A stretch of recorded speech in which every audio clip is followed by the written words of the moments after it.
inviting me to come all the way from a cold and slightly snowy Scotland to come and speak to you today. I'm going to say something about simulation, and I hope as part of my talk, as well as covering this material, that we might have a little visit into the world of Tolkien and fantasy and see if I can persuade you that Tolkien had some useful insights that we can apply as a simulation community.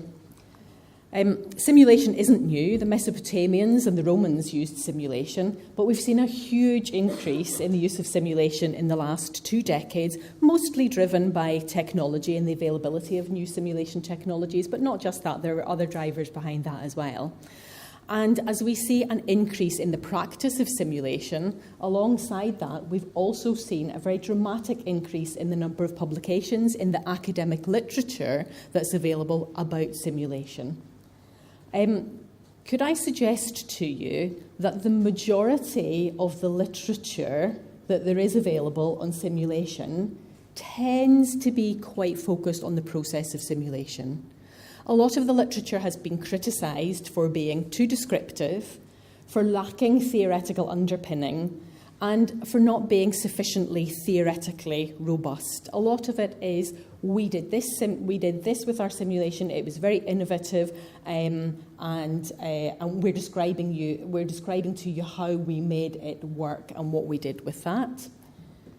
So the simulation community got together and developed a consensus statement using an Upstein-style process for developing a consensus.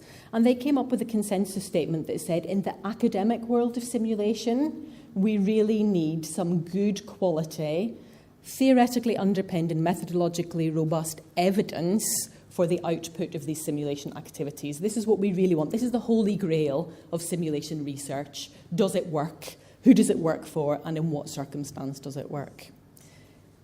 I applaud this, but can I suggest to you that if we want to understand process better, and if we want to really achieve this holy grail of good evidence of effectiveness, of output, that we need to have a better understanding of input.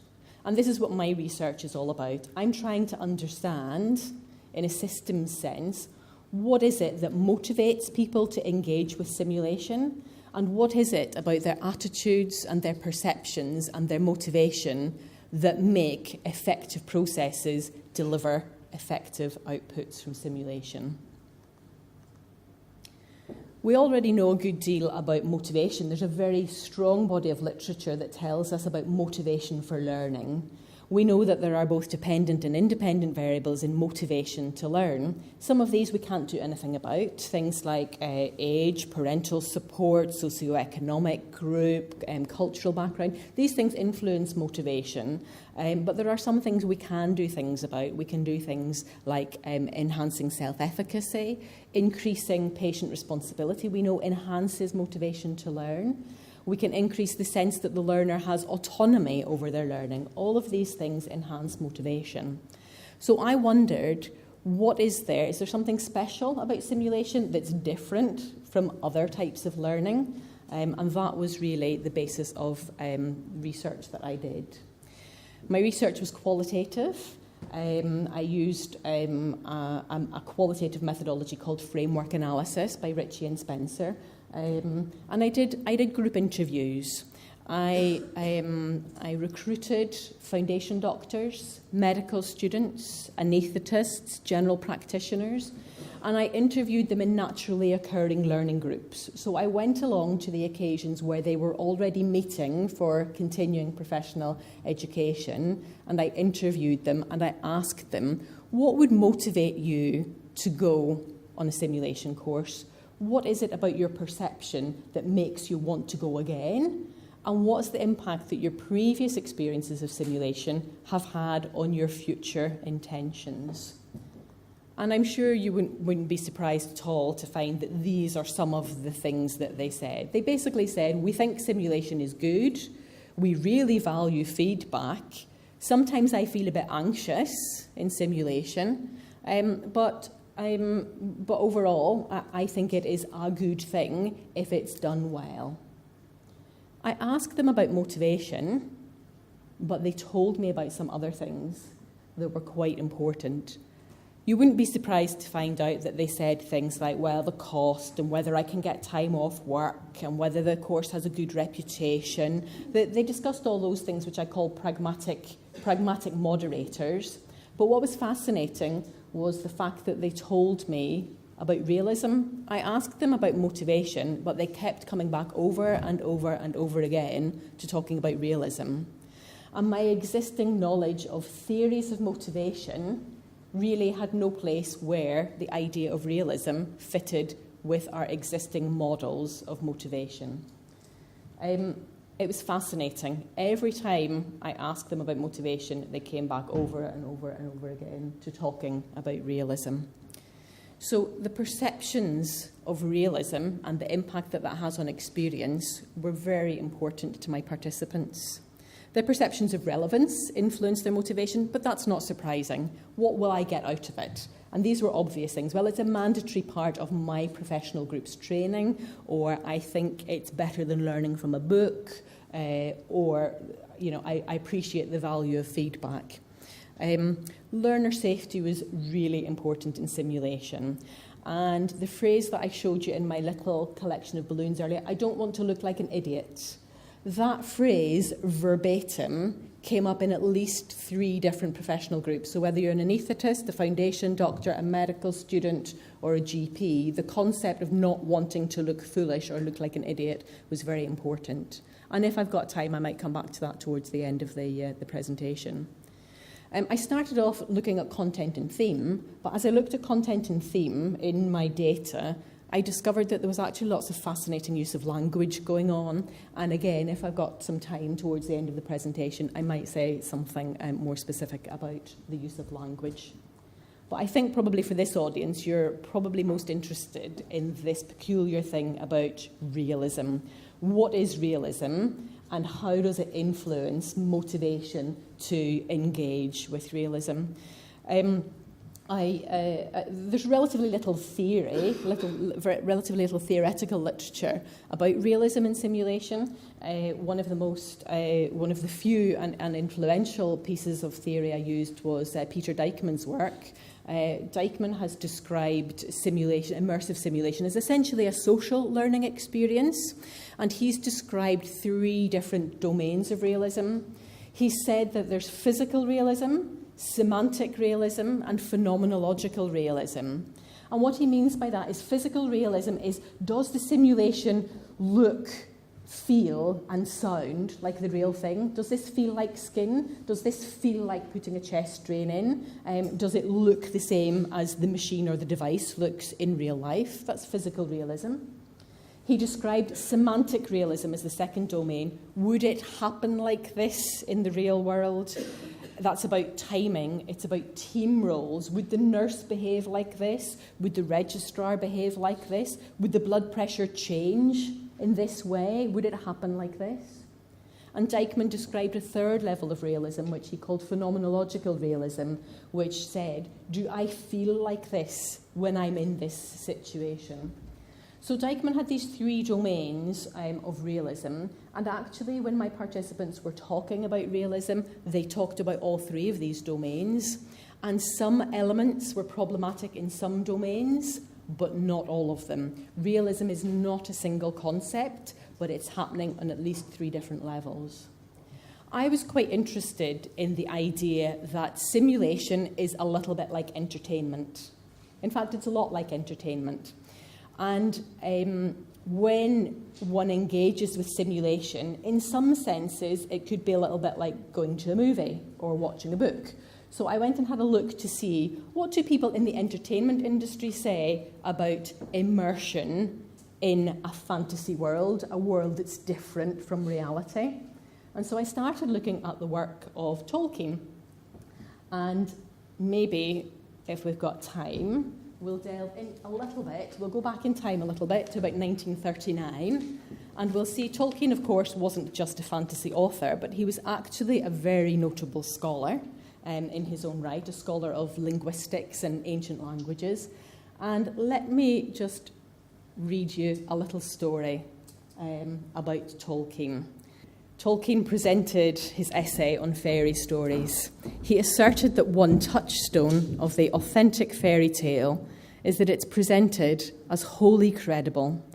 He said, "It is at any rate essential to a genuine fairy story, as distinct from the employment of this form for lesser or debased purposes, that it should be presented as true. But since the fairy story deals with marvels, it cannot tolerate any frame or machinery suggesting that the whole framework in which they occur is a figment or an illusion." Tolkien emphasises that through the use of fantasy, which he equates with fancy and imagination, the author can bring the reader to experience a world which is consistent and rational under the rules other than those of the normal world. Tolkien suggested that fairy stories allow the reader to review his own world from the perspective of a different world. This concept, which shares much in common with phenomenology, Tolkien calls recovery.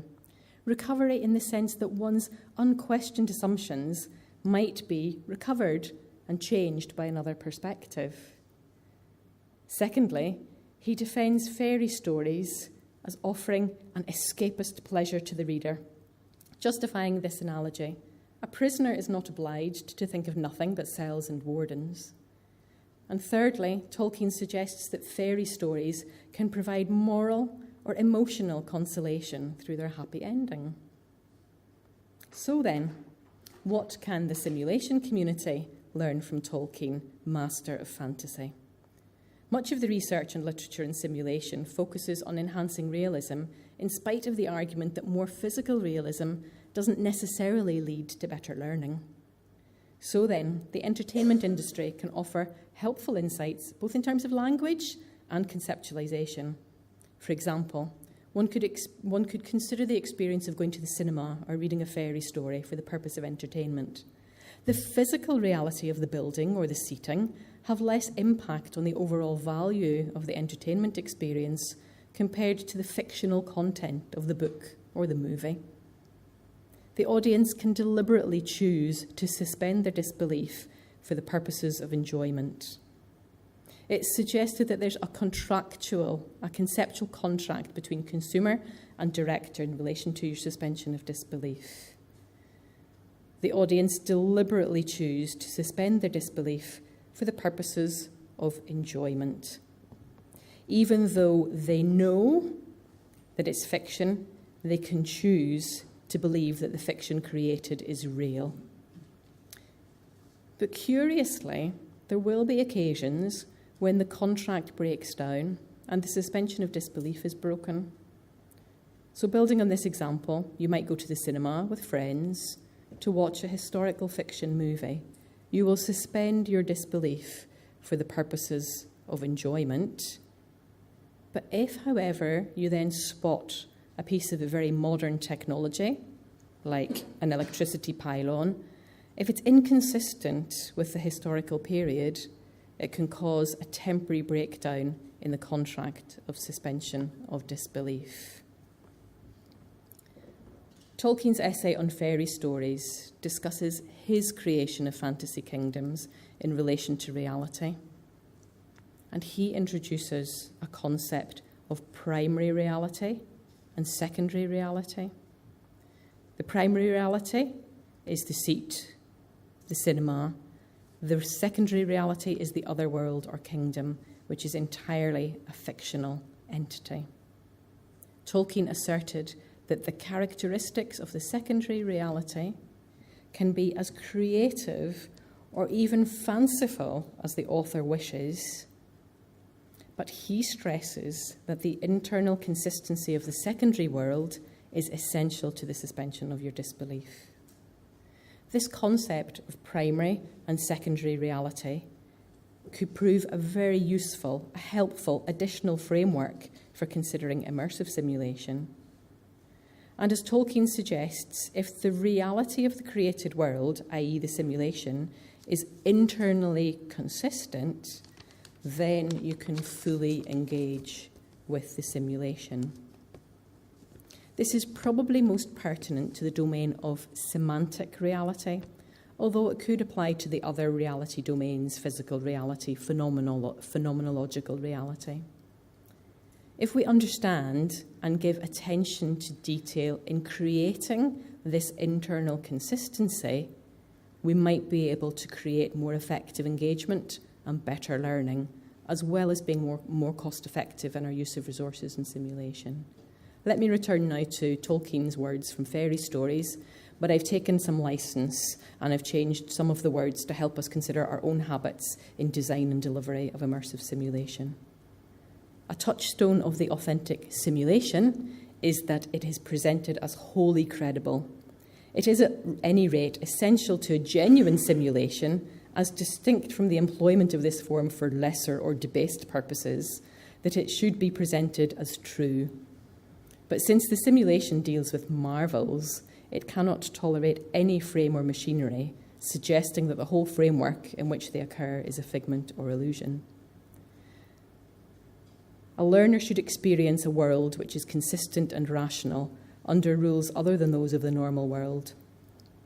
The simulation should allow the learner to review his own world from the perspective of the other world, and then recovery happens, in the sense that one's unquestioned assumptions might be recovered and changed by that other perspective. And simulation can offer escapist pleasure to the learner, justifying this analogy. A junior doctor is not obliged to think only of rotas and to-do lists. And thirdly, simulation can provide moral or emotional consolation through their happy ending. So that's a little trip into the world of Tolkien. I've taken some of those concepts, this idea of primary reality and secondary reality, and I've combined those with Dijkman's model of reality of physical, semantic and phenomenological reality and realism, and I've set them together. And my participants and my research and identifying themes in that, I identified that the physical aspect of the primary reality really made very little difference to my participants. They really didn't speak very much at all about the primary reality. In terms of secondary reality, there were some mentions of the limitations of physical realism in simulation, but these were never really a deal breaker. They were often highly tolerated and never really a particularly negative implication. Part task trainers, CPR mannequins, skin doesn't really feel quite like skin. These were things that were mentioned, but they were by and large highly tolerated by my participants. However, when we moved into semantical realism, what my participants told me about was that they were very aware of this idea of competition, competition with their peers in terms of performance, and also game playing. There was a very clear theme that came across from my data that said, in simulation, you're just game playing. You've got to play the game. And that implied some kind of expectation that there were rules, that there was some element of entertainment in it, and there was an idea of teams and so on. But in the secondary reality, how things happened was a huge issue in terms of influencing future intentions to participate. Semantical realism was all about team roles. It wouldn't happen that way, was the way of summarising that. And in terms of phenomenology, peer scrutiny and embarrassment are major issues in engagement with simulation. If we take the idea that some people are just anxious in and of themselves about role play, they just don't like role play, that causes a certain element of self-consciousness. Then there's a bit of anxiety about being under peer scrutiny. And if you take the idea of this thing about game playing, there is a concept that sometimes the simulation might be out to get you. So the idea that there might be some trickery involved to deliberately create a mistake or cause you to make a mistake massively enhances the self-consciousness of role play and the anxiety of peer scrutiny. These things escalate as you go through each level.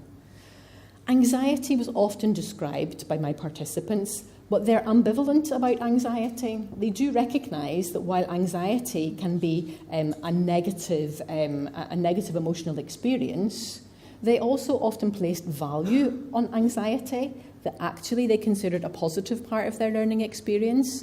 They said, well, you don't get the adrenaline kick in simulation of dealing with a medical emergency, but you get the embarrassment kick, and that's kind of akin to it. And they actually liked the anxiety of simulation because it helped add to the realism for participants. So these were the categories of reality and realism that my participants talked about and that influenced their perceptions of their previous experience and their expectations of their future experiences. They used a lot of metaphors, and one of the metaphors that was very common was the metaphor of learning as a game, as game playing. Now, the idea of game playing is that we know that there are some rules. There is an element of competition, but it's friendly competition. We're doing it for a good reason. We're doing it because we enjoy playing the game and we think we'll get something out of it. So there was a lot of metaphor related to game playing and sport and competition. But there were other types of metaphors used as well. And one of the metaphors that came across quite a few times in my interviews was the idea that learning was war. That there were opposing teams. And unlike game playing, when learning is war, there are winners and losers. But the fact that there might be trickery or that you might be deliberately encouraged to make a mistake. Another metaphor that came across in some of my interview was a metaphor of victim and prey. Some of the people you teach might feel like they are potentially going to be victims, that they are going to be prey by a hunter. This was a very disturbing metaphor for me because when I teach and when I use simulation, I like to think of myself like this, the coach. The coach who's there really wanting the best for the sports person, alongside them, encouraging them, pointing them in the right direction, providing direction, guidance and diagnosis as to what's going well and what's going badly. This is how I like to think of myself, as the facilitator, teacher or tutor. But actually sometimes those we're teaching think of it a bit like this. Or in fact, they might even think of us a bit more like this. Let me just read you a direct quote. I think it says it much more powerfully than I could tell you. The conversation goes like this. The Sims shouldn't be out to get you. I think like some things. Reply, yeah, well, that one was. The response, yeah, funny looking back on it. Funny in retrospect, but yeah, I suppose it shouldn't really feel like it's out to get you. Yeah, they do sometimes. It's not great. So that's a little snippet of conversation where actually the literary technique here used is anthropomorphism. The sim becomes a being in its own right. And that's a literary technique to help the participant make sense of the experience. It allows them to make judgments about the simulation that they couldn't do if it was an inanimate object. I find this very powerful as a teacher and tutor. When I'm teaching, am I coach? Am I colleague? Am I a team player alongside? Or actually, after the event, are my learners a bit worried that the simulation was out to get them? So, to come back to my original diagram here that I started with, I wanted to look at input. What influences people's motivation and their decisions to engage? Learner motivation, inherent characteristics within the learner themselves, and some of those mediators like cost and access and so on. What is there in the process that really influences the value of the experience? Learner safety, feeling secure from humiliation, embarrassment or trickery, and realism. Realism forms a very important part of the process itself. And the output is, what will I get out of it? Will I gain a new skill? Is it good to put on my CV? I'm going to get some knowledge, and it's very relevant to my career. And what I found was that these all impact on the input. And can I suggest to you that if you want to really robustly look for output evidence, looking at your simulation, your curriculum, your course. If you want to really show that it's effective and that it works and that it's good, consider the input factors as well as your evidence for your results and your output. And can I also urge you to think about the internal consistency within your created world? Don't be too fixated on enhancing physical reality, but focus on internal consistency within your created world, internal consistency within your secondary reality.